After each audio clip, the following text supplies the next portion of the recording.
কালুর ছিল বিশাল পুকুর, যে পুকুরে কালু অনেক মাছ চাষ করত। এই নিয়ে কাকুলির অহংকারের শেষ ছিল না। একদিন পুকুরের উপরে এক ডালে পারুল পেয়ারা নিয়ে এসে খাচ্ছিল।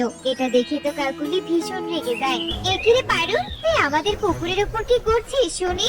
কাকিমা, আমি গাছের তলে বসে পেয়ারা খাচ্ছি। জানো কাকিমা, পেয়ারাটা না অনেক মজা। বাজে মেয়ে কোথাকার, পেয়ারা মজা তো বাড়িতে গিয়ে খা, আমার পুকুরের উপর খেতে হবে কেন? হ্যাঁ, পুকুরে ময়লা পড়লে তোর মা পরিষ্কার করবে নাকি তুই পরিষ্কার করবি শুনি? এভাবে ড্যাব ড্যাব করে তাকিয়ে কি দেখছিস শুনি? চলে যা বলছি আমার পুকুরের উপর থেকে। যাচ্ছি কাকিমা, কিন্তু একটু খারাপ ব্যবহার করে খেয়েছি, ভালো করে বললে তো আমি চলে যেতাম।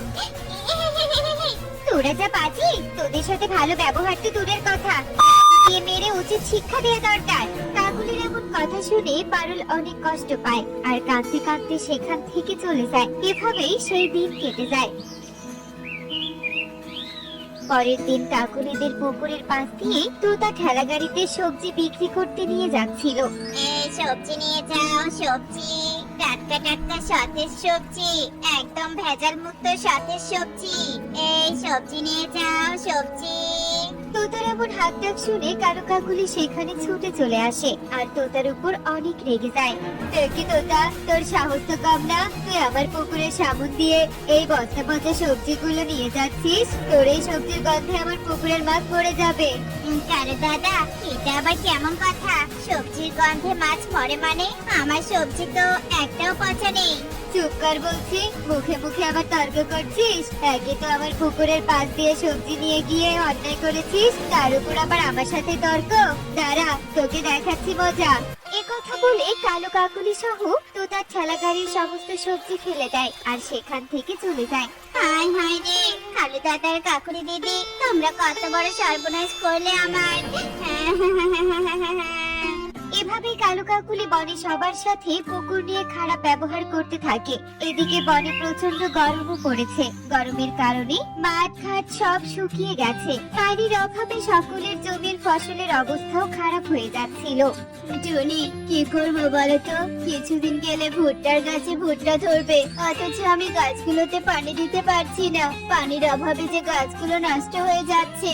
সে কি টোনা, ভুট্টার গাছ নষ্ট হয়ে গেলে তো আমরা একটাও ভুট্টা পাবো না, তখন তো আমাদের পথে বসতে হবে। তুমি বরং এক কাজ করো, আমাদের ভুট্টার ক্ষেতের পাশে তো কালু দাদার পুকুর আছে, টাকার বিনিময়ে হলেও কালু দাদার কাছে পুকুরের পানি নাও। ঠিক আছে টুনি, আমি এক্ষুনি যাচ্ছি।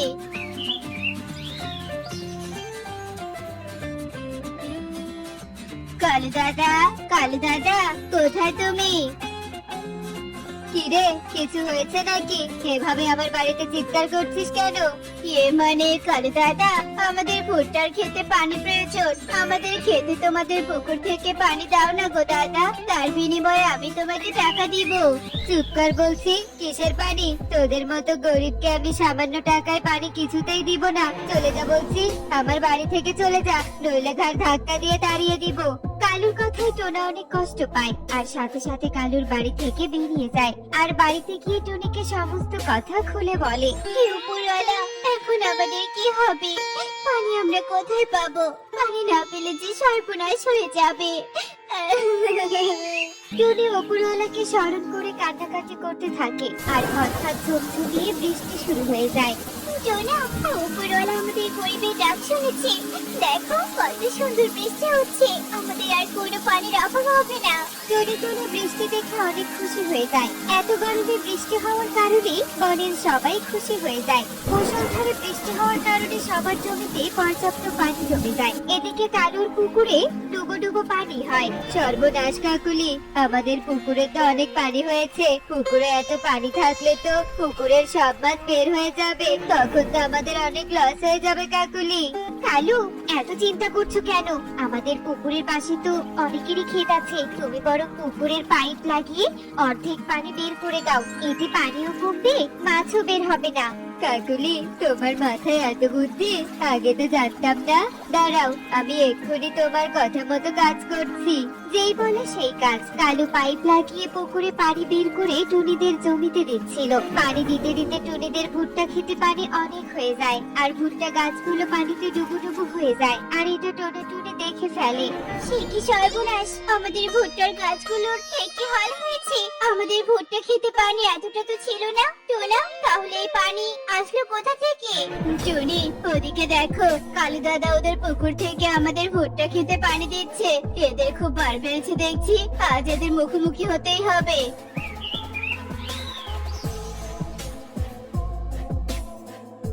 কালু দাদা, এটা তুমি কি করছো শুনি? তোমার কারণে আমার জমির সব ভুট্টা গাছ নষ্ট হয়ে যাচ্ছে। পানি দেওয়া বন্ধ করো বলছি। টনি, আমরা পানি দেওয়া কিছুতেই বন্ধ করব না। জোর যার মুল্লুক তার, বুঝেছিস? আমাদের সাথে লড়াই করতে আসিস না, শেষে বন ছাড়া হতে হবে, এই বলে দিলাম।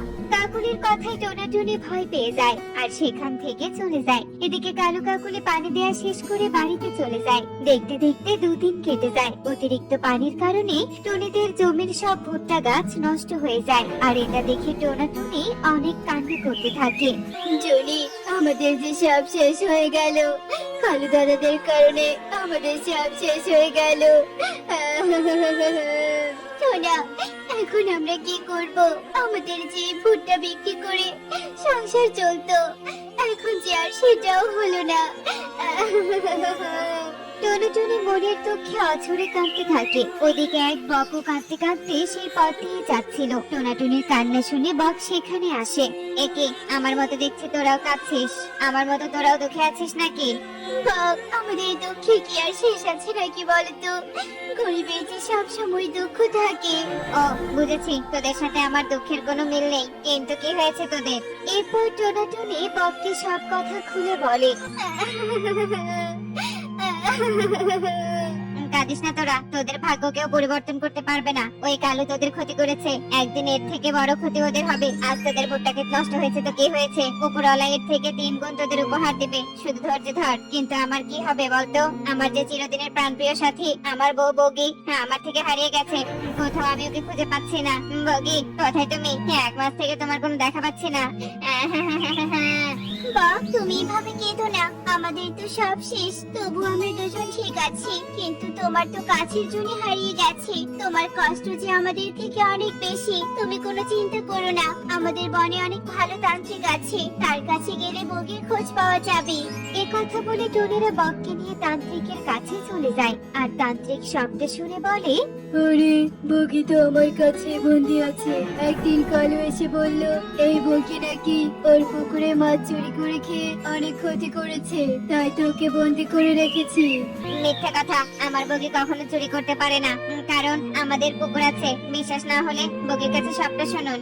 এরপর তান্ত্রিক বগিকে মুক্ত করে আর বগি অতীত বলা শুরু করে। আমি খোলা আকাশে উঠছিলাম, হঠাৎ চোখ পড়ে কালোর বিশাল পুকুরের দিকে। আর পুকুরের পানিগুলো আমার খুব ভালো লাগে, তাই এত সুন্দর পুকুরে আমি গোসল করতে নেমে আসি। যখনই গোসল করব, তখনই কালু কাকুলি আমাকে তান্ত্রিকের কাছে নিয়ে আসে। তান্ত্রিক আমার কথা না শুনে কালুদের মিথ্যে কথা বিশ্বাস করে আমাকে বন্দী করে রাখে। বিশ্বাস করো, আমার কোনো দোষ নেই। বগি, আমাকে তুমি ক্ষমা করে দাও। আসলে আমি অন্যায়কে প্রশ্রয় দেই না। কালুর কথা শুনে আমার সত্যি সত্যি মনে হচ্ছিল, আসলে আমি জানতাম না ওই কালু এত খারাপ। তান্ত্রিক বাবা, ওই কালু শুধু বগির সাথে নয়, পুকুর নিয়ে অহংকার করে উনি সবার সাথে খারাপ ব্যবহার করে, অন্যের ক্ষতি করে। এরপর টুনি ঘটে যাওয়া সব ঘটনা তান্ত্রিককে খুলে বলে। আর সবটা শুনে তান্ত্রিক অনেক রেগে যায়। কি ওই কালু কাকুলি এত খারাপ? তবে ওদের এবার একটা উচিত শিক্ষা দিতেই হবে। চলো তোমরা আমার সাথে। এরপর তান্ত্রিক সবাইকে নিয়ে কালুদের বাড়িতে চলে যায়। আর সবাইকে দেখে কালু কাকুলি ভয় পেয়ে যায়। কি তোমরা তোমরা সবাই এখানে? হ্যাঁ কালু দাদা, আমরা। তোমার কুকীর্তির সব কথা তান্ত্রিক বাবা জেনে গেছে, এবার তোমার শাস্তি হওয়ার পালা। তান্ত্রিক বাবা, এদের কথা আপনি একদম বিশ্বাস করবেন না, এরা মিথ্যে কথা বলছে, আমরা কোনো অন্যায় কাজ করিনি। চুপ কর বজ্জাত কালু, তোর কি মনে হয় আমি হাসি মুখ দিয়ে চলি? ওরে, আমি ধ্যানে বসলে তুই যা যা করেছিস সবটা দেখতে পারবো। এমনি এমনি আর আমি তান্ত্রিক নই, সেই জাদু শক্তি আমার আছে, বুঝেছিস? একই তো এতটা রান্না করেছিস, ক্ষমা না চেয়ে তুই আরো মিথ্যে বলছিস। তোদের মতো পাখি কখনো ভালো হবে না, তোদের জন্য শাস্তি ঠিক। তান্ত্রিক বাবা, আমাদের ভুল হয়ে গেছে, আমাদের আপনি ক্ষমা করে দিন।